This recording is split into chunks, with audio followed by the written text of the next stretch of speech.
collectively, see if you collectively identify in any way with um, trying to find the words, the right way to put it. That being plugged into the pain of the world is the way that you feel connected. The way that, and if you disconnect and unplug from the pain that has to do with um, being off center, that is a different kind of pain than acknowledging that people suffer and that they're suffering and that we all suffer. There is a commonality to suffer. We suffer. Let's just be honest. I don't care about the spiritual idea that you stop suffering when you are awaken and whatever stuff that's about. I don't buy it. Animals suffer. What makes us different from animals? Do you really want to be so removed from being here that you don't suffer?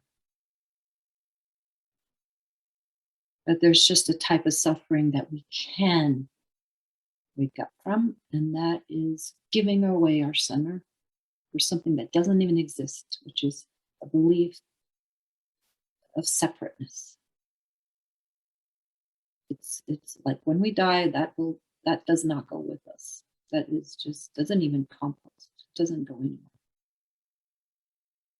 That is fantasy, and that's the wound, the primary wound of humanity.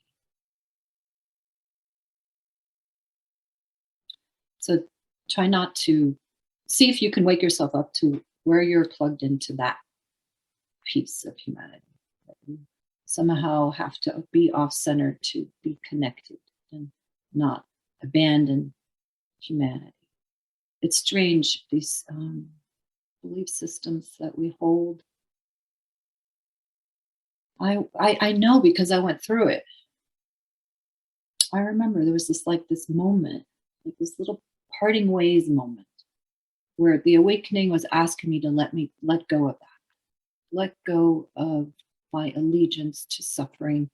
The way I cared was false. It was a false caring. And it's like, oh, but because it was becoming conscious, like, but how do that's like, is that like abandoning the world on a certain level? It's like, no, just do it. Just unplug from that. Just see what happens. True caring. What is real caring? And when that happened, I don't know, when it happens the way it happens, then like the real caring is so much more pure for in my experience. Unsticky, and because of it, way more intimate, way more connected. Like you can go in and care without feeling scared of being lost with caring. Because there's the self center is not there. The separate self that believes in separation. So then it's just pure. It's like this pure caring. I'm not afraid to sense into your pain because I'm not going to get lost there.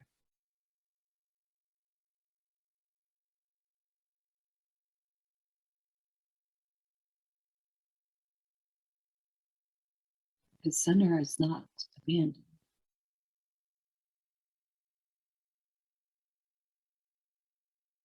There's room. There's so much room there in that center to include the pain of the world, to allow for suffering to be without a story that it shouldn't be there.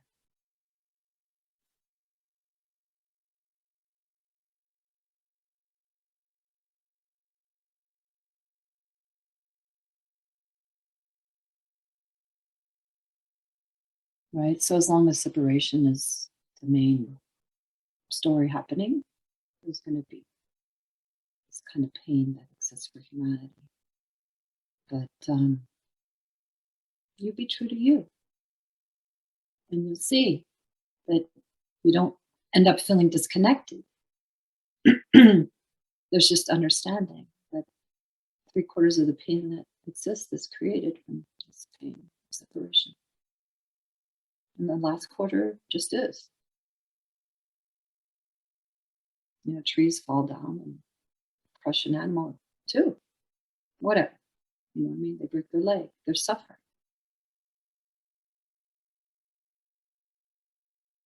And then we have grief, and animals have grief too. We have anxiety. Animals have anxiety. Just think of an animal. If you want to kind of course we have we're a little different in the way we think and perceive and even how we see. Every animal sees differently what they see. you know. So different sensing organs activated. But if you start thinking about what does awakening mean to me, try to stay grounded in reality so that you don't have expectations that are unrealistic. You'll save yourself a lot of time. You know? All suffering should be gone. I should not be in the present, never in the past, and all these different one-liners, that just keep us from really realizing and living what we are already. The past is now. If the past comes up, it's now. We've heard this before too, but it's kind of cool to remember. Past lives in the body.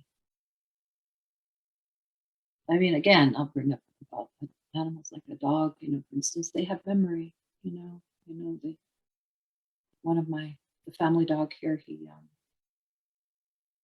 back in the day when I used to take him for walks when lived here in Northern California, there was one part of this one walk where he got stung by a wasp.